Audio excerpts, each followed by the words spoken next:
Welcome everyone, मेरा नाम है आयुषी और आज हम लेके आए हैं NMIMS LET को क्रैक कैसे करना है। Yes, so yeah, what is NMIMS LET? First of all, NMIMS LET is a law entrance examination for the NMIMS campuses. और basically there are 7 campuses of NMIMS और वो कौन-कौन से हैं we'll know further in the video. और what is the strategy, how to clear this exam, ये exam कैसे होने वाला है, कौन से मोड ऑफ कंडक्ट में होने वाला है, कितने फेजेस में होने वाला है। Already a video is there on our Legal Edge YouTube channel, go and watch that video for the reference as well. तो स्टार्ट करते हैं स्ट्रैटेजी से कि what we are going to cover in our this video. तो basically about and campuses, NMIMS LET जैसे मैंने बताया, it's an admission test जो हमको इन कैंपसेस में एडमिशन दिलवाता है। So we have Mumbai as a campus, we have Navi Mumbai, we have Chandigarh, we have Indore, we have Hyderabad, we have Bangalore, and we have Dhule. So, what are the courses that they offer? The courses that they offer are basically BLLB honours and BBLLB honours. लेकिन सिर्फ और सिर्फ धूले एक ऐसा campus है जो हमको सिर्फ BLLB ऑनर्स देता है।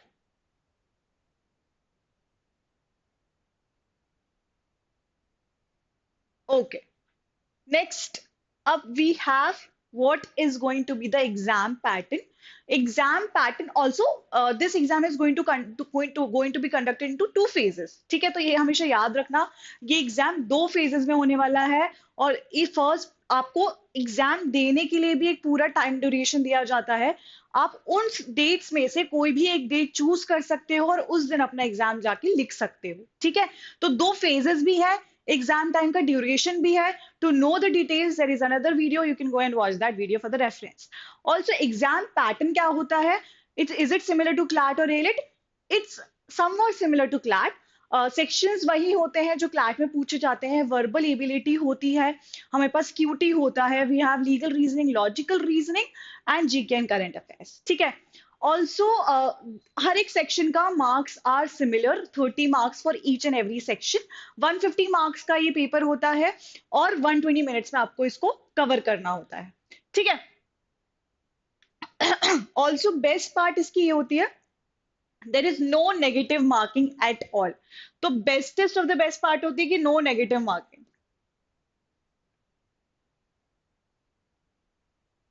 अब इस एग्जाम के लिए हमको पढ़ना कैसे पड़ेगा मैम, ये तो बता दो। क्या वर्बल रीजनिंग क्या होती है? Similar to English only, reading comprehension जैसा ही होता है, not that form in a reading pattern. MCQ pattern में ये पेपर आता है और ये paper is somewhat on a easier level than CLAT. और NMIMS कैंपसेस 2 एग्जाम के थ्रू आपको एडमिशन देते हैं। एक खुद का उनका जो एग्जाम है NMIMS LET, also CLAT score के बेसिस पे, क्लैट रैंक के बेसिस पे भी वो आपको एडमिशन देते हैं। तो यस, अगर आप वेरी प्रो हो इन योर क्लैट एग्जामिनेशन, आप एक बार और आपकी 2500 से 3000 के अंदर रैंक आई हुई है, तो yes, it would be easier for you to get into this campus. और yes, 4000 5000 rand would also be an easier option for you to go into this campus. Exam भी लिख सकते हो, exam is also going to be on a easier level, जैसे मैं already बता चुकी हूँ। ये सब्जेक्ट्स आप कैसे कवर करने वाले हो, तो यस, हाउ टू कवर, जैसे मैंने बताया, अगर मैं पास्ट ईयर पेपर का एनालिसिस देखूं, स्ट्रैटेजी विल डिस्कस लेटर, हम पास्ट ईयर पेपर का एनालिसिस देखूं तो this paper was on a easier level, easy ही था। Verbal reasoning was low to easier to medium, then GK was really easy, QT was also on a medium scale, logical reasoning was also on a easy level, legal reasoning was also on a easier level। ठीक है, तो basically इसका paper pattern अगर last year का देखा जाए तो it was on a very much on a easier level. What should be your strategy to go ahead with this paper? सबसे पहले तो अपने एग्जाम को समझो, टू अंडरस्टैंड द सिलेबस, कि इसका सिलेबस क्या होने वाला है। यूजुअली जो हम क्लैट में पढ़ते हैं वही इसका मोस्टली सिलेबस होता है। ठीक है। लेकिन जो हम क्लैट में ऑन अ रीडिंग कॉम्प्रहेंशन के बेसिस से पढ़ते हैं, यहाँ पे थोड़ा एमसीक्यू वाइज हो जाता है। ठीक है। तो जैसे सपोज मैंने इंग्लिश के अंदर ग्रामर पढ़ा था, तो ग्रामेटिकल डायरेक्ट क्वेश्चंस मुझे यहाँ पे ज्यादा मिलेंगे, रादर देन आपको पैराग्राफ में से सर्च करके ढूंढना पड़ेगा। ठीक है। प्रैक्टिस, ऑब्वियसली अगर अगर कोई भी एग्जाम के लिए मैं बैठने वाली हूँ, तो मैं उसके लिए प्रैक्टिस करूंगी, उसके रेफरेंस के बहुत सारे मॉक्स अटेंड करूंगी, उसके अंदर मैं एन नंबर ऑफ क्वेश्चंस और वेराइटी ऑफ क्वेश्चंस भी लगाऊंगी, ताकि मैं उस एग्जाम को क्लियर कर सकूं as similar to as CLAT and AILET जो हमने ऑलरेडी करा हुआ है। तो हमको उसी स्ट्रैटेजी पैटर्न पे जाना है। अब टाइम मैनेजमेंट, यस, हर एक एग्जाम के लिए हमको हर एक सेक्शन को टाइमली डिवाइड करना पड़ता है। तो जैसे अभी वी हैव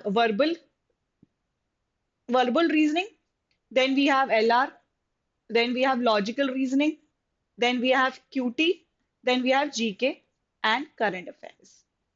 अब हर एक सेक्शन का स्कोर इज 30 मार्क्स, तो हमारे पास 120 मिनट्स हैं।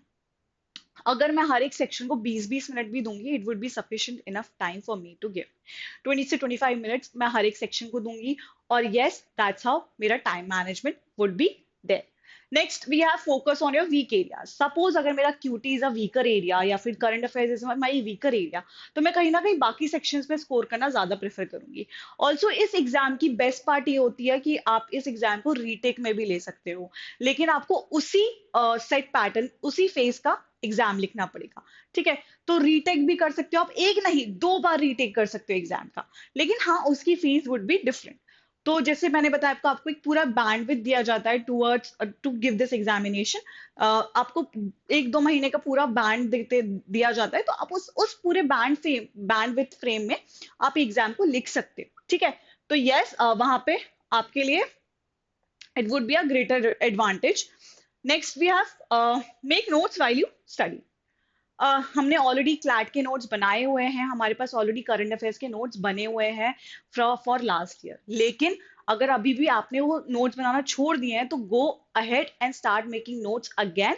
आपके पास न्यूज़पेपर रोज आ रहा है, आप न्यूज़पेपर पढ़ो, वापस से स्टार्ट कर दो, और go ahead with your recent coverage जो आपने छोड़ दी थी। अगर नहीं छोड़ी है, कंटिन्यू कर रहे हो, तो यस उसी के नोट्स बनाते जाओ। एमसीक्यूज बेस में ज्यादा क्वेश्चंस आते हैं, इजी ही आते हैं, ज्यादा डिफिकल्ट नहीं आते हैं।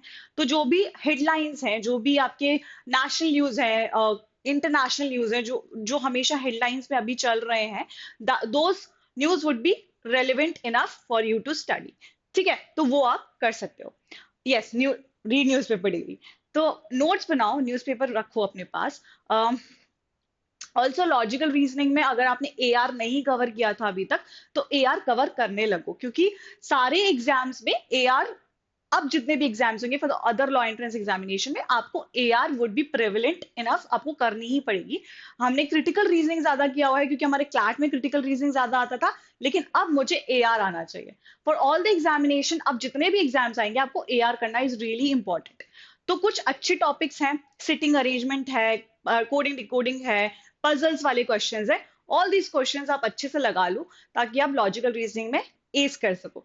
नेक्स्ट लीगल रीजनिंग की अगर मैं बात करूं, तो जितने भी करंट अफेयर्स अभी चल रहे हैं, जितने लोकसभा ने बिल पास किए हुए हैं, राज्यसभा ने बिल पास किए हुए हैं इन द विंटर सेशन, ये सब आप याद कर सकते हो। नेक्स्ट आपका जो भी सेशन आ रहा है, उसके बाद अगर आपका एग्जाम है, तो वो सेशंस भी आप देख सकते हो।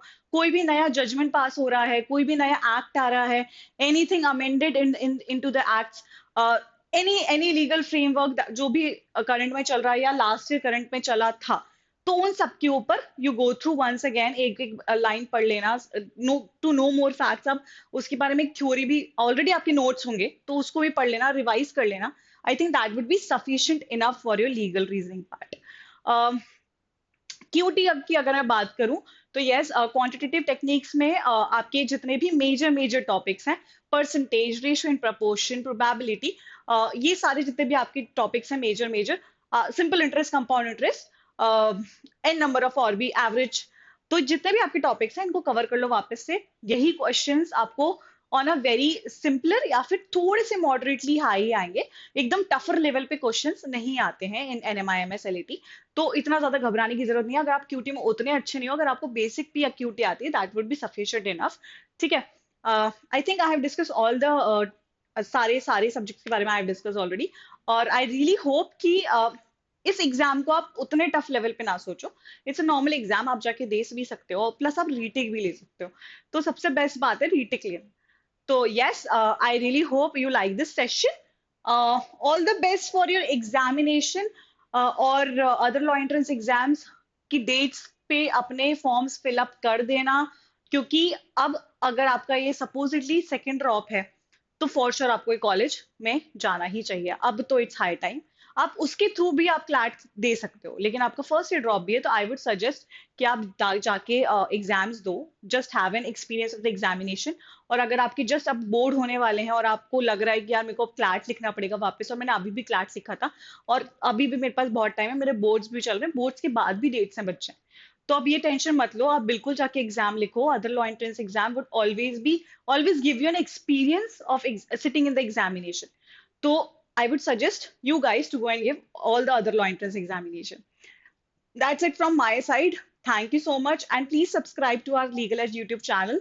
Like karo, share karo, and subscribe karo. That's it. Bye bye.